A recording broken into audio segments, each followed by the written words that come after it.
Hello. Rajasthani रेखा की रसोई में आपका एक बार फिर से स्वागत है। आज मैं आपके साथ फिर से एक नई रेसिपी लेके आई हूँ। उम्मीद है आपको ये रेसिपी पसंद आएगी। अगर आपको ये रेसिपी अच्छी लगे तो लाइक करना, शेयर करना और आप मेरे चैनल पे नए हो तो चैनल को सब्सक्राइब करना, बेल आइकन भी दबा देना ताकि जब भी कोई नई वीडियो आए तो आपके पास नोटिफिकेशन आ जाए। तो चलिए शुरू करते हैं। आज हम बनाएंगे राजस्थान का स्पेशल बाजरे का खिचड़ा। इसे बनाना बहुत आसान है। ट्रेडिशनली इसको ओखली में कूट के बनाया जाता है, लेकिन सिटीज में ना तो ओखली वगैरह होती है बड़ी साइज की और ना ही इतनी किसी की कैपेसिटी है कि इसको ओखली में बना सकते हैं। लेकिन इसे हम मिक्सी की जार में भी अगर सही तरीके से बनाए तो एकदम ओखली जैसा ये कूट के तैयार हो जाता है। हम इसे दरदरा सा पीस के तैयार कर लेंगे। तो यहाँ पे मैंने 2 कटोरी बाजरा लिया है, जिसको मैंने हल्के गर्म पानी में इसे भिगो दिया है। यहाँ पे हमें पानी ज्यादा नहीं डालना है, बस इतना सा पानी डालना है कि एक बार के लिए बाजरी है वो हमारी अच्छे से इसके अंदर कोट हो जाए। और इसे हमें 1 घंटे के लिए छोड़ देना है। 1 घंटा हो गया है और जो बाजरी का छिलका है ना वो हल्का सा सॉफ्ट हो जाता है। हमें इसमें पानी डाल के इसे भिगो के रखने की जरूरत नहीं है।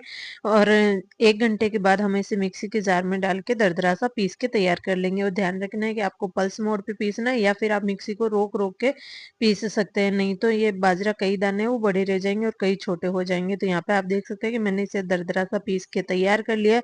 और अब हम इसे एक बड़े से बर्तन में निकाल के इसको थोड़ा सा फटक लेंगे, जिससे कि जो बाजरे का जो छिलका होता है ना वो निकल जाएगा। वैसे तो हम ओखली में कूटते हैं ना तो हल्का सा बाजरा दरदरा हो जाता है और उसके बाद इसके छिलके निकाल के इसको दूसरी बार कूटा जाता है। लेकिन मिक्सी के जार में हमें इस तरह से हम नहीं कर सकते, तो इसीलिए मिक्सी के जार में हमें पहले इसको दरदरा सा पीस के तैयार करना पड़ता है, बाद में हम इसके छिलके निकालने होते हैं। यहाँ तो यहाँ पे आप देख सकते हैं मैं छिलके निकाल रही हूँ। इसी तरह से हमें सारे बाजरे को पीस के और इसके छिलके निकाल के तैयार कर लेना है। मैंने यहाँ पे 2 कटोरी बाजरे से ये बनाया और ये 5 से 6 लोगों के लिए काफी है। तो आपको जितने लोगों के लिए बनाना है या फिर जितनी क्वांटिटी आपको चाहिए आप उस हिसाब से ये खिचड़ा बना के तैयार कर सकते हैं। राजस्थान में स्पेशली होली, दिवाली, मकर संक्रांति पे तो ये स्पेशली बनाया ही जाता है। कई त्योहारों पे इसे बनाया जाता है और सर्दियों में तो इसे हफ्ते में एक बार जरूर बनाते हैं। और इसे बनाना बहुत आसान है, बस इसको ओखली में कूट के बनाया जाता है, लेकिन सिटीज में अवेलेबल नहीं होती है तो इसे हमें मिक्सी के जार में ही बनाना पड़ता है। और यहाँ पे मैंने एक बार का बाजरा है वो अच्छे से तैयार कर लिया था और बाकी का बचा हुआ बाजरा था उसको भी मैंने मिक्सी के जार में डाल के दरदरा सा पीस लिया है। जो बाजरा का दलिया हमने पहले तैयार कर लिया था उसे मैंने साइड में निकाल दिया और इसी तरह से बाकी के जो बचा हुआ दलिया है ना उसे भी मैंने बड़े बर्तन में ट्रांसफर करके इस तरह से इसको फटक लिया है, जिससे कि ये इसके छिलके निकल जाए। आपको थोड़ा ध्यान से करना। और आप चाहे तो किचन में कुछ न्यूज़पेपर या फिर कोई कपड़ा बिछा सकते हैं, जिससे कि आपकी किचन फैले नहीं। वैसे तो मैं ज्यादातर साइड में करती हूँ, लेकिन आपको दिखाना था इसीलिए मैंने किचन में इसको तैयार किया। और इसी तरह से मैंने पूरे दलिये को बना के तैयार कर लिया। अब हम एक बड़ी सी कढ़ाई ले लेंगे। गाँव में इसको बड़े से जो पतीले टाइप के होते हैं ना उसमें बनाते हैं, लेकिन यहाँ पे बड़ी साइज के पतीले वगैरह अवेलेबल नहीं होते सिटीज में। तो मैंने यहाँ पे एक बड़ी कढ़ाई ले ली और इसमें मैंने पानी डाल दिया। पानी में उबाल आने देना और जब पानी में उबाल आ जाएगा तब हम इस दलिये को डाल देंगे। और ध्यान रखना है कि इस दलिये को डालते टाइम आपको एक हाथ में चम्मच रखना है और एक हाथ से दलिया डालते जाना और इसे मिक्स करते जाना है, क्योंकि इसमें लम्स बन जाते हैं। तो ये आपको जरूर से ध्यान रखना है, इसे लगातार चलाते रहना है। और जैसे जैसे आप इसे मिक्स करते जाएंगे ना वैसे वैसे ये इसमें जो लम्स है वो बिल्कुल नहीं बनेंगे। लेकिन अगर आपने मिक्स नहीं किया तुरंत ही तो इसमें लम्स बन जाते हैं। और यहाँ पे मैंने आधा कटोरी चौंले लिए थे। हिंदी में इनको लोबिया बोलते हैं, लेकिन राजस्थान में इसको चौंले ही बोलते हैं। तो ये मैंने दरदरा सा पीस के तैयार कर लिया। इससे खिचड़े का जो टेस्ट है ना वो कई गुना ज्यादा बढ़ जाता है। कई लोग इसमें मूंग डालते हैं, कई लोग चावल डालते हैं, लेकिन मेरे लिए पर्सनली फेवरेट है ये जो चौले होते हैं ना वही है, इसीलिए मैंने यही डाला है। आपके यहाँ पे लोबिया को क्या बोलते हैं आप लोग कमेंट करके जरूर बताना। और इसे हमें इसके ऊपर जो जाग वगैरह होते हैं और हल्के से छिलके अगर रह भी जाए ना तो वो इस तरह से आप छलनी से निकाल सकते हैं। तो मैंने यहाँ पे स्ट्रेनर ले लिया और इसे मैं निकाल रही हूँ, जिससे कि छिलके छिलके वो हट जाएंगे और जो ये जाग आते हैं ना उसे भी हमें हटा लेना है। और साथ ही हमें इसे बीच बीच में चलाते भी रहना है, क्योंकि बाजरा है वो नीचे बैठ जाता है और कढ़ाई में चिपक सकता है। तो ये भी आपको जरूर से ध्यान रखना है। इसमें पानी वो माप के नहीं डाला जाता, अंदाजे से ही डालते हैं।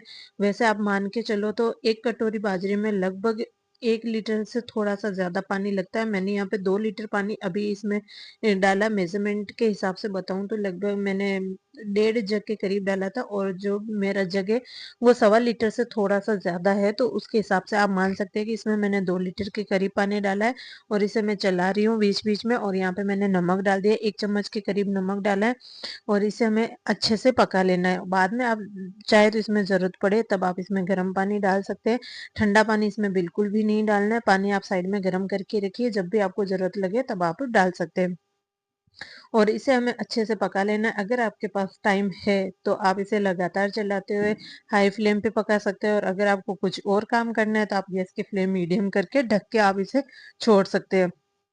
लेकिन ध्यान रखना है कि जब तक बाजरा डालने के बाद अच्छे से एक बार के लिए उबाल नहीं आ जाते, तब तक आपको इसे लगातार चलाते रहना। और इस टाइम आप देख सकते हैं इस स्टेज पे जो छींटे हैं ना वो बहुत ज़ोर-ज़ोर से उछलते हैं, तो आपको अपने हाथ का ज़रूर से ध्यान रखना है। आप चाहे तो कोई प्लेट या कढ़ाई का ढक्कन ले लीजिएगा, या फिर आप हाथ के ऊपर कपड़ा लपेट लीजिएगा, क्योंकि यहाँ पे जो छींटे उछलते हैं ना वो बहुत ज़ोर से उछलते हैं, तो आपको ध्यान ज़रूर रखना है। और यहाँ पे मुझे इसमें थोड़ा-सा पानी कम लग रहा था, तो मैंने यहाँ पे साइड में पानी उबाल लिया था, और 2 ग्लास के करीब मैंने यहाँ पे पानी डाल दिया, और इसे मैं चला रही हूँ। और इस टाइम आपको ज़रूर से ध्यान रखना है, मैंने यहाँ पे लीड वगैरह रखी थी साइड में, जो कि मैं इसके ऊपर कर रही हूँ। जैसे ही छींटे आना शुरू हो जाते हैं, मैंने वो ले लिया, और जब ये छींटे बंद हो जाए और खिचड़ा वो आपका पक जाएगा, तब इसमें ये जो छींटे उछलने हैं वो बंद हो जाएगा।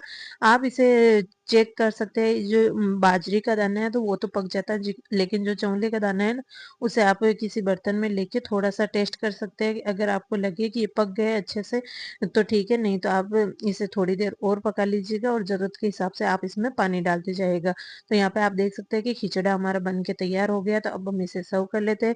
राजस्थान में इसको ट्रेडिशनली गुड़ और घी के साथ सर्व किया जाता है, और ठंडा होने के बाद इसे दही या छाछ के साथ या फिर दूध के साथ खाया जाता है, और कई लोग इसको कढ़ी के साथ भी सर्व करते हैं। आपको जैसे पसंद है आप उसे उसी तरह से सर्व कर सकते हैं। मैंने यहाँ पे इसे घी और गुड़ के साथ सर्व किया है। लीजिए, तैयार है हमारा बहुत ही मज़ेदार राजस्थान का स्पेशल बाजरे का खिचड़ा।